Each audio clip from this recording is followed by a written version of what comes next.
प्यारे भक्तों, अब मैं आपको सत्यनारायण भगवान की व्रत करने की कथा का पंचम अध्याय सुनाने जा रही हूँ।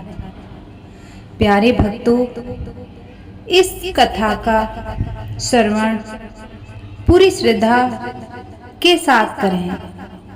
कहा जाता है, केवल सुनने मात्र से ही हमारे जीवन में जो भी कष्ट, बाधाएं, आर्थिक परिस्थिति खराब है, हम रोग से पीड़ित हैं या जो भी हमारे जीवन में समस्या चलनी है, इस कथा का श्रवण करने से उन समस्याओं से छुटकारा मिल जाता है और धन, वैभव, पुत्र, पुत्रादि तथा सभी प्रकार के कष्ट दूर हो जाते हैं।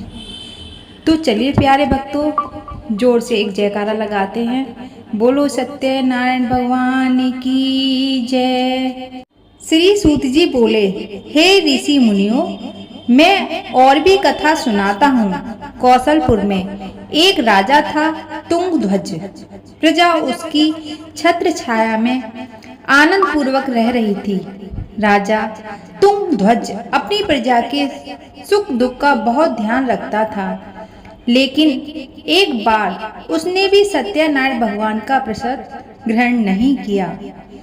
तब सभी को चिंताओं से मुक्त करके, धन संपत्ति से भंडार भरकर, प्राणियों के जीवन के सभी सुख देने वाले श्री सत्यनारायण भगवान ने राजा को प्रसाद ग्रहण न करने का दंड दिया।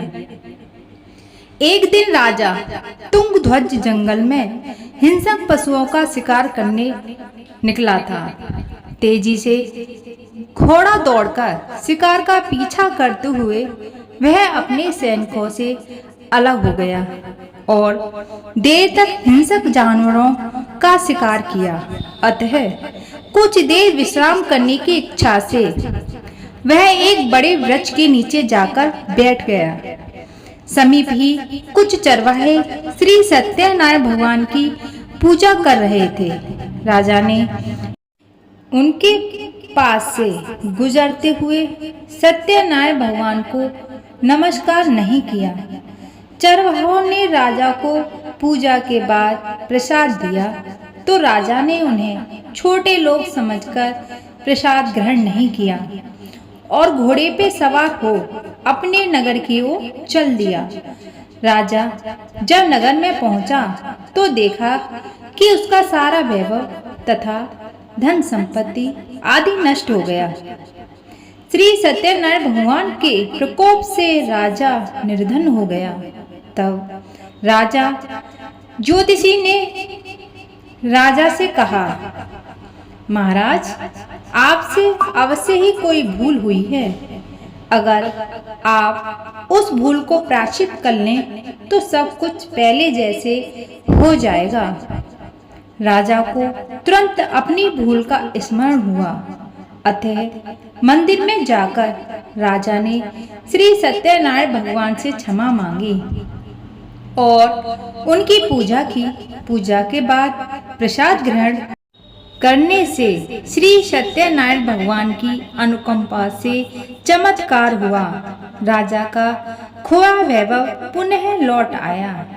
श्री सत्यनारायण भगवान की अनुकंपा से जीवन के सभी सुखों का भोग करते हुए अंत में राजा तुंगध्वज वैकुंठ धाम को गया और मोक्ष को प्राप्त किया। श्री सत्यनारायण भगवान के व्रत पूजा को जो भी मनुष्य करता है, उसके सभी दुख, चिंताएं नष्ट होती हैं। उसके घर में धन धान्य के भंडार भरे रहते हैं। निस्थान को संतान की प्राप्ति होती है और सभी मनोकामनाओं को पूर्ण कर मनुष्य अंत में मोक्ष को प्राप्त कर सीधे वैकुंठ धाम को जाता है। श्री सूत जी ने कुछ पल रुककर कहा, हे श्रेष्ठ मुनियों, श्री सत्यनारायण भगवान के व्रत को पूर्व जन्म में जिन लोगों ने किया, उन्हें दूसरे जन्म में भी सभी तरह के सुख प्राप्त हुए हैं। व्रत शतानंद ब्राह्मण ने पूर्व जन्म में सत्यनारायण का विधिवत व्रत किया। जो दूसरे जन्म में सुदामा के रूप में भगवान की पूजा करते हुए अंत में मोक्ष को प्राप्त कर वैकुंठ धाम को चला गया। उल्कामुख राजा अगले जन्म में राजा के दशरथ के रूप में मोक्ष प्राप्त करके वैकुंठ को गए। व्यापारी ने मोर ध्वज के रूप में जन्म लिया और अपने पुत्र को आरे से चीरकर भगवान की अनुकंपा से वैकुंठ को प्राप्त किया। राजा तुंगध्वज अपने जन्म में मनु के रूप में जन्म लेकर भगवान का पूजा पाठ करते हुए लोकप्रिय होकर सत्कर्म करते हुए मोक्ष को प्राप्त कर वैकुंठ धाम को चले गए। हे ऋषि मुनियों, श्री सत्यनारायण भगवान का व्रत और पूजा मनुष्य को सभी चिंताओं से मुक्त करके धन संपत्ति के भंडार भरकर अंत में जन्म जन्मांतर के चक्रव्यूह से मुक्ति दिलाकर मोक्ष प्रदान करता है। प्यारे भक्तों, एक बार जोर से फिर से जय जयकार बोलिए। बोलो सत्यनारायण भगवान की जय। प्यारे भक्तों, अगर आपको मेरी वीडियो पसंद आई है तो सच्चे दिल से एक लाइक और मेरे भक्ति YouTube ज्ञान सागर को सब्सक्राइब और कमेंट में हरे कृष्णा अवश्य लिखें। धन्यवाद।